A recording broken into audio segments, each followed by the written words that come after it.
This clip is brought to you by SaveWithConrad.com.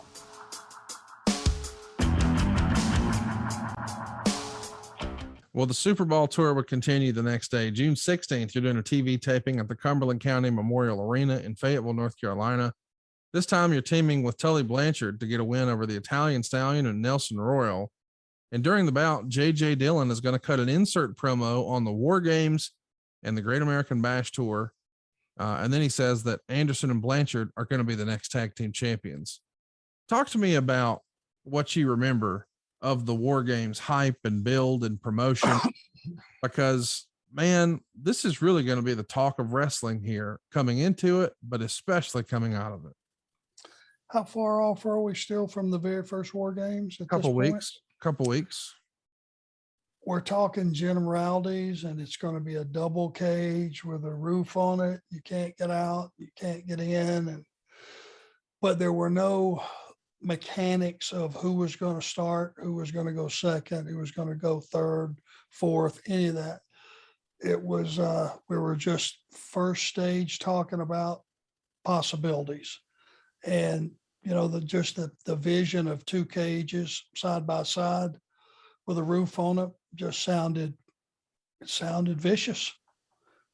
And that was really all the talk was amongst our group of guys at that point, because you really, again, every single day you had a different opponent. You were in a different town. This is the thing that maybe wrestling fans appreciate, and maybe they don't at this point, but talking about it, when you went to a Greenville, South Carolina, not only did you have to think about what you were going to do that night, you had to remember, what did I do last week? And who was it against? And what did I do 2 weeks ago? And who was it against?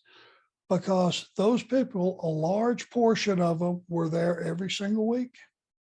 And they would remember from week to week to week. So you had to be smart enough, if you wanted to stay relevant, interesting, fun to watch, and if you wanted to be a top guy, you had to remember what you had done and switch it up every single time they saw you so that you were fun to watch.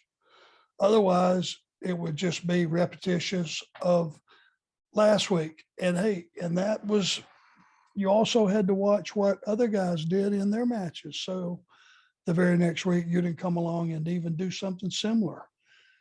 There's an art. There's a wrestling is more than just going out there and taking bumps. Oh, for sure.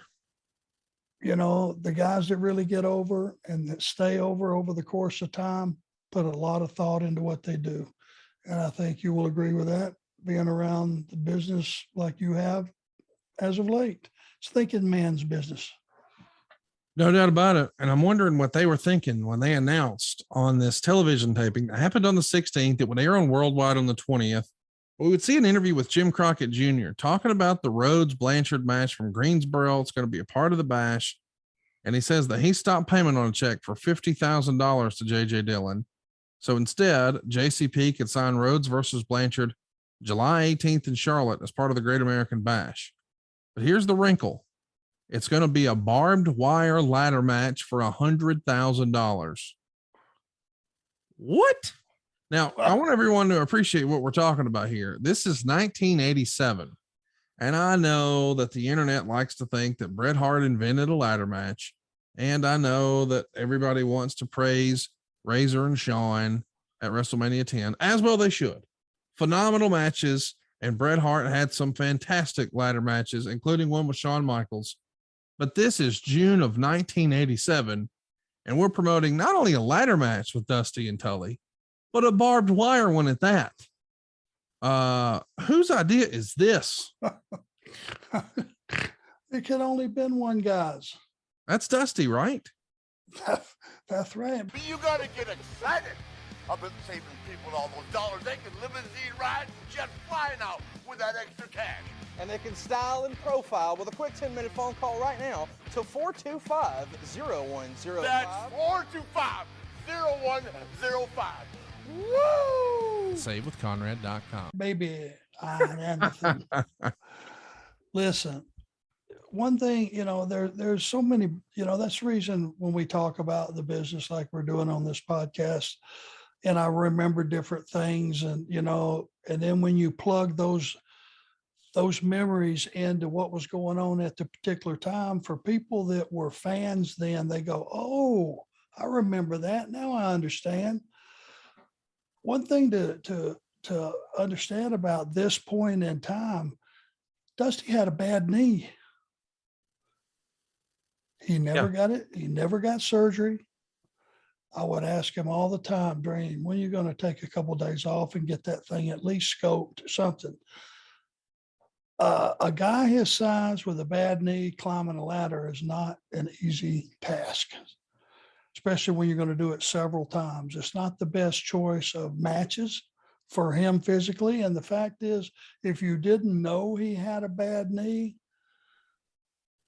maybe you didn't notice, but I noticed, because I would see him trying to get up and down in his chair on the plane and down the steps of the plane and all those things that other people didn't see. So that could have only been his call and his creation for that night. And knowing that Tully would, work around him and do the best that he could with that match. That's where it came from. That's who came up with it. And it was just one of those rarities. I bet they didn't have another one. That was the only one, right? It is. And in this same show, Bob Caudle is going to have an interview with Dusty Rhodes, who's seated with Magnum TA, and they're talking about the June 6th match in Greensboro against Blanchard. And he said referee Tommy Young is the best in wrestling. And Rhodes is going to say he's going to get his money back in Charlotte during the bash. And Magnum says he was told he would never walk again, but he did. And he's going to step inside the ring again, and he has plans for Blanchard. Man, what a feel-good moment that is, just to hear those words fall out of his mouth. I mean, fans had to be eating this up. I had goosebumps. You could hang a hat on. Go ahead. No, go ahead. Well, I just, like I said, it's one of those things. It hit us hard, and we don't talk about it when we're going through our schedule of daily shows and all that, but it was always in the back of our head. It was mine. I want to tell you, I thought about him every single day, and I would try to get an update on him every week. And it was one of those things that hearing him say he's going to get back in the ring, it was like, yes. And it was just him being a stubborn, tough son of a bitch that just refused to be crippled. And to this day, I see him at these signings and stuff, and he maneuvers his way around, gets a lot of help from his son.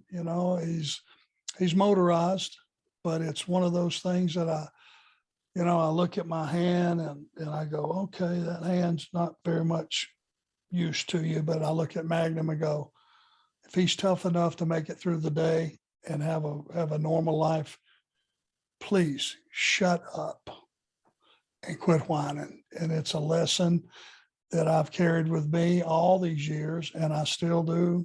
I think about him at least every couple days. Hey, it's Conrad Thompson. Thanks for checking out the podcast here on YouTube. Be sure to hit the subscribe button and the notifications bell so you get a notice anytime we upload some new content. And go save yourself some money right now. If you're in a 30-year loan or you have credit card debt, it's not a matter of if I can save you money. It's a matter of how much. Find out right now for free at savewithconrad.com. So let's talk about it. You got 13,500 fans here. The night opens with a Michael Hayes concert. It's also going to have a David Allen Coe concert. We've got Kendall William beating Gladiator #1, which is really Gary Royal. Then we've got Sting. That's right, your Sting beating Thunderfoot #1, which is Joel Deaton. Jimmy Valiant is going to pin Basher of the Mod Squad. The UWF Western States Heritage Champion Barry Windham will beat Rick Steiner in a non-title match. Jimmy and Ron Garvin are going to beat Vladimir, easy for me to say, Vladimir Petrov and Conga the Barbarian. Then we've got the UWF Tag Champs, Brad Armstrong and Tim Horner, beating the world champion for the UWF, Big Bubba, and the Angel of Death in a tag match. Chris Adams will pick up a win over Black Bart.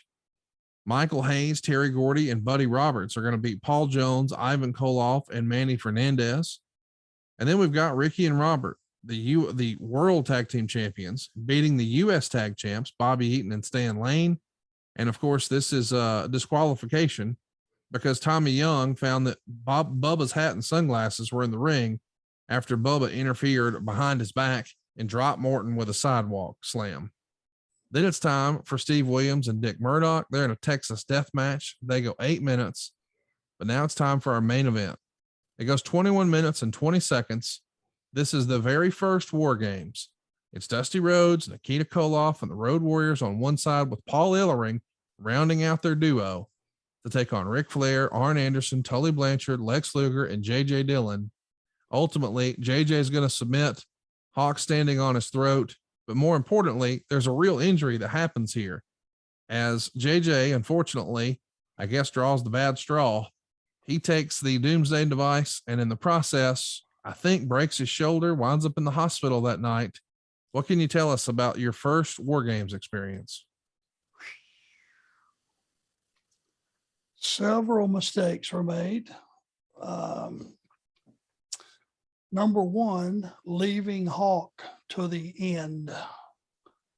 Huge mistake. Because what he got to stand there on the outside of that cage is watch was every one of his partners, except for Paul Ellering, make these monster comebacks. And he's having to wait. And I can just see it now. He is chomping at the bit. Each guy came in, we fed them like monsters, fed them like monsters, fed them like monsters. And it just, that was our first experience of actually getting a feel for how the audience were buying it. And boy, were they. They were buying it. And so finally, Hawk comes in last, and he clotheslined all of us and knocked every one of us out. The one thing I just remember, it was hilarious at the time, is I just remember laying there cuckoo and sitting up and crawling across my feet on all fours was Tully Blanchard. Just crossed me as I sat up, and he looked right at me, and it was like a Bugs Bunny like cartoon. He went, "Fuck this shit." I don't know why I remember that. It snapped me out of it. And I think I might have started laughing. It was just hilarious. And then, of course, JJ took their, what's it called? What was that? The Doomsday device. Yeah, at least. And he landed right on his shoulder. And you could see it pop out as soon as he landed. And he carried that bad shoulder, that big knot, for the rest of his career. I guess he still got it. But it was, that was it. 1, 2, 3, those guys won. And it was, first one was in the bag. What's the feeling? I mean, obviously, besides checking on JJ, clearly everybody's worried about JJ, whether you're on the babyface side or the heel side. In real life, we all care about each other. That's what we're supposed to do, is take care of each other. But still, what's the takeaway from the War Games? Did it feel special when you were doing it? Did you think when you walked through the curtain, well, shit, we got to do one of those at least a year? Or was it, how many more times can we do that? Or hell, I don't ever want to do that again. What was the thinking amongst the guys afterwards? We got something here. Yeah. 100% confidence after we all, woke ourselves up and figured out, what we had just pulled off. We knew we had a formula we could take around all over the country, and be honest with you, all over the world, if it would have accommodated it at the time. Well, the beat goes on.